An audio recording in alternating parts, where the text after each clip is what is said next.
உங்கள் இல்லங்களில் வந்து உங்கள் உள்ளங்களை உயிர்ப்பிப்பது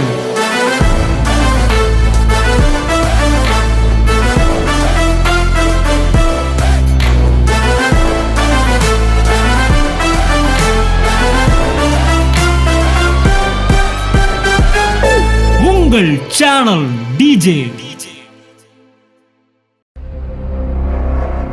உங்களை நேசிக்கிறவர்களையே நீங்கள் நேசிப்பீர்கள். ஆனால் நீங்கள் விசேஷித்து செய்கிறது என்ன?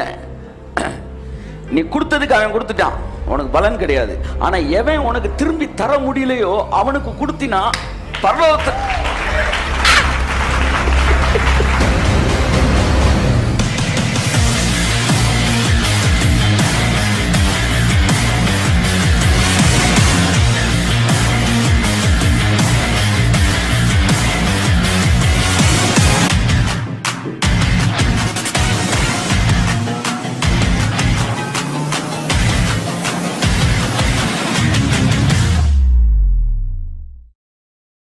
நாம் தேவ புத்திரர்கள் வெளிப்படுவதற்கு இந்த உலகம் ஆவலோடு காத்திருக்கிறது.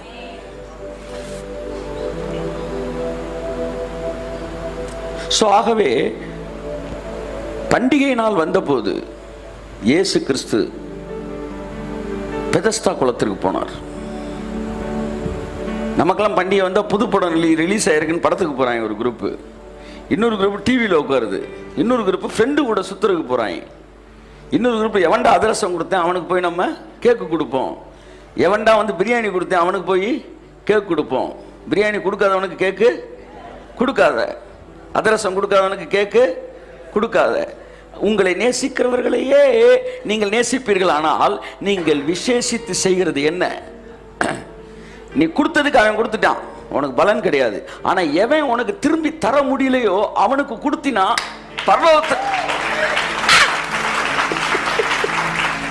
பரலோகத்திலிருந்து ஒன்று உங்களுக்கு வர வேண்டும் என்று நினைத்தீர்களானால் நீங்கள் கொடுத்ததை திரும்ப கொடுக்க முடியாதவர்களுக்கு அதை கொடுங்கள்.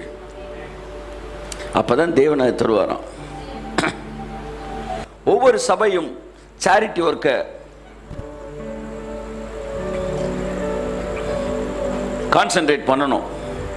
எல்லா சர்ச்சும் கான்சென்ட்ரேட் பண்ணணும். பெந்தேகோஸ்தேக்காரன் கட்டின கல்லூரின்னு ஒரு கல்லூரி கிடையாது. அம்புட்டும் சிஎஸ்ஐயும் ஆர்சியும் கட்டினது தான். ஆமா, இவங்க வந்து சர்ச்சை தான் கட்டினாங்க, வீட்டை கட்டினாங்க, ஒரு ஸ்கூலை கூட கட்டலை. ஒரே ஒருத்தர் கட்டினாரு, அவரையும் வரிஞ்சு சுத்தி ரவுண்டு கட்டிட்டாங்க இவங்க. அப்ப இன்னைக்கு மதுரையில் இருக்க காலேஜில் பாதிக்கு மேலே எடுத்தீங்கன்னா ஆர்சி, சிஎஸ்ஐ. ஆமா, உன்னால சொசைட்டிக்கு ஏதாச்சும் பலன் இருக்கா? ஆத்துக்கு குறுக்க வீடு கட்டுறதுக்கு தள்ளுற உனக்கு நேரம் இருக்கு? எதையாச்சும் ஜனங்களுக்கு செய்யறியா? வெளியில இருக்கிறவனுக்கு எதையுமே தரமாட்டேன் அப்படின்னா அவனை எப்படி நீ ஆதாயப்படுத்த போற? How to win the souls. ஆகவே அன்புக்குரியவர்களே, சபையானது மிகப்பெரிய ஒரு தவறு செய்து கொண்டிருக்கிறது. அது வந்து மதங்களை தான் வந்து வலியுறுத்துது. போய் சொசைட்டியை பற்றி கவலை இல்லை, செழிப்பாகுது ஆகுது இயேசு நாமத்தினால. ஆமென் ஆமென் ஆமென். அதான் சொல்றேனே, நம்ம வீட்டுக்கு பக்கத்தில் ஆறு வேணும்னா கூட கர்த்தர் ஒரு ஆறை உருவாக்குவாராம். தேவன் எந்த அளவுக்கு விருப்பத்தை நிறைவேற்றுவார்னா, ஆண்டவர் ஆத்துக்கு பக்கத்தில் ஒரு வீடு இருந்தால் நல்லா இருக்கும் அப்படின்னு நீங்க சொல்ல வேணாம், என் வீட்டுக்கு பக்கத்தில் ஒரு ஆறு இருந்தால் நல்லா இருக்கும், இந்த கொடுத்துட்றேன். தேவன் அவ்வளவு பெரியவர். என் வீட்டுக்கு பக்கம் ஆறு இருந்தா நல்லா இருக்கு ஆண்டவரே, அப்படி வாங்க. ஆத்துக்கு பக்கத்துல வீடு கேட்காதீங்க, வீட்டுக்கு பக்கத்துல ஆறு. என் வீட்டுக்கு பக்கம் நீர்வீழ்ச்சி தான் நல்லா இருக்கும். தேவன் செய்வார், செய்ய முடியும். ஆறுகளை உருவாக்குறவர் அவர் தாங்க, ஊற்றுகளை உருவாக்குறவர் அவர் தான். தமிழ்நாட்டில் ஊற்றுகள் உருவாகட்டும், ஆறுகள் உருவாகட்டும், எண்ணெய் கிணறுகள் உருவானா. ஒரு 4 எண்ணெய் கிணறு கண்டுபிடிச்சாங்கன்னா இந்தியாவோட பொருளாதாரமே வந்து எக்கனாமிக்கல் ஸ்டேட்டே மாறிடும் இயேசு நாமத்தில். இதெல்லாம் நடக்கும். இதெல்லாம் நம்பிக்கை இல்லைன்னா உங்களுக்கு பேர் தான், அதாவது தேவ பக்தியின் வேஷத்தை தரித்து அதனுடைய ரிசல்ட்டை மறுதளிக்கிறவர்கள், அதன் பலனை மறுதலிக்கிறவர்கள். அவங்களுக்கு பேர் என்னன்னா தேவ பக்தியின் வேஷம். ஆனா ரிசல்ட் வரும்னு ஏதாச்சும் பேசுனா அது ஏத்துக்க முடியாது. நீ தேவ பக்தியா இருக்கிறியா, பக்தியின் வேஷத்தை தரிச்சிருக்கிறியா? நீ பக்தியா இருக்கிறீனா ஸ்ட்ராங்கா நம்பணும், இந்த நாட்டை, இந்த தேசத்தை, இந்த மாநிலத்தை என் தேவன் செழிப்பாக்குவா. கரங்களை தட்டி கர்த்தர் நன்றி சொல்லுவோம். எல்லா ரேட்டும் குறையும். ஆமா, தங்க ரேட்லாம் குறையுது, பெட்ரோல் ரேட்லாம் குறையுது இயேசுவின் நாமத்தினால. ஆமென். செழிப்பான பூமி. ஆமென். பாத ஸ்தானத்தை தேவன் மகிமைப்படுத்துவார். இந்த வார்த்தைகள் பதிவு செய்யப்படுகிறது. காரணம், நாளை இந்த வார்த்தைகள் ஒளிபரப்பு பண்ணப்படும். ஆமென். ஆமென். நடக்கும்போது நீங்கள் என்னை விசுவாசிக்கும்படிக்கு இதை நடப்பதற்கு முன்பாக நான் சொன்னேன் இயேசுநாதர். ஆகவே நண்புக்குரியவர்களே, இவைகள் எல்லாம் இயேசு செலுத்தி முடித்த கிரயத்தின் அடிப்படையிலே இவைகள் செய்யப்பட்டிருக்கிறது. இயேசு நிலத்திற்கும் சேர்த்து தான் கிரயம் செலுத்தினார். பூமியானது முள்ளையும் குறுக்கையும் உனக்கு பிறப்பிக்கும் என்று சொன்னபோது அந்த முல்லை அவர் தலையில் சுமந்தார். காரணம் என்னன்னா, பூமிக்குரிய சாபமும் நீங்குச்சு. ஆமா, ஆண்களுக்குரிய சாபம் நீங்குச்சு, பெண்களுக்குரிய சாபம் நீங்குச்சு, ஆதாமு கீழ்பட்ட அத்தனை சாபமும் நீங்கியது, நியாயப்பிரமாணத்துக்கு கீழ்பட்ட சாபமும் நீங்கியது. இது எல்லாத்தையும் இயேசு கிறிஸ்து செஞ்சு முடிச்சிருக்கும் போது அவைகளை நாம் பயன்படுத்துவதற்கு அழைக்கப்பட்டிருக்கிறோம். ஆமென் சொல்லுவோம். ஆகவே வேலையை தொடங்கணும். தொடங்கினா தான் பெருகும். ஆமாம், பெருகின பிறகு தொடங்கணும். 10 ரூபா இருக்கா, 100 ரூபா இருக்கா, 10 ரூபாயில் சேரிட்டி ஸ்டார்ட் பண்ணுன்றேன் நான். 10 ரூபாயில் சேரிட்டி ஒர்க் ஸ்டார்ட் பண்ணு. 2 பண்ணு வாங்க, 2 பேர் போய் கொடு. சேரிட்டி ஒர்க் ஸ்டார்ட் ஆயிடுச்சு. கையை தட்டு. ஆமென்.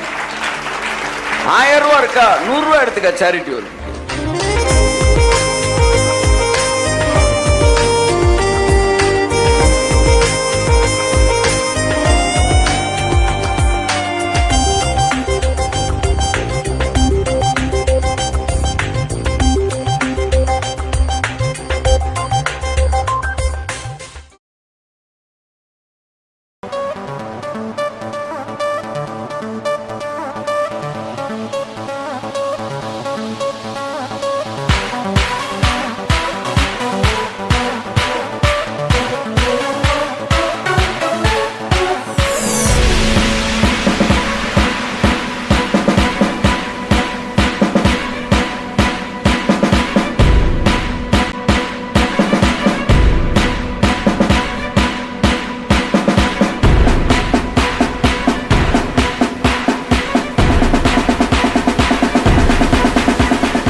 தினமும் ஒரு தீக்குச்சி.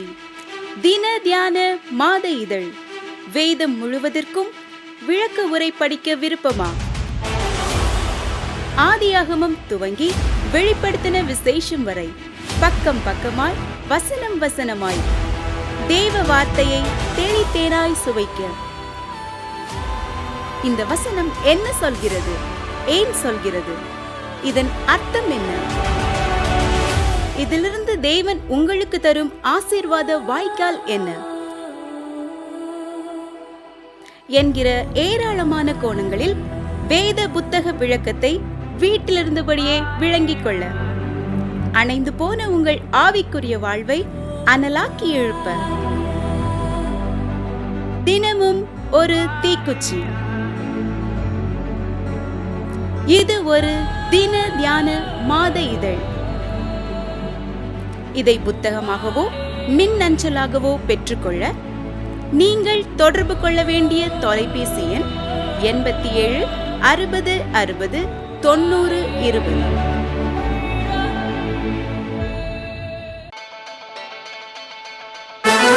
உங்கள் இல்லங்களில் வந்து உங்கள் உள்ளங்களை உயிர்ப்பிப்பது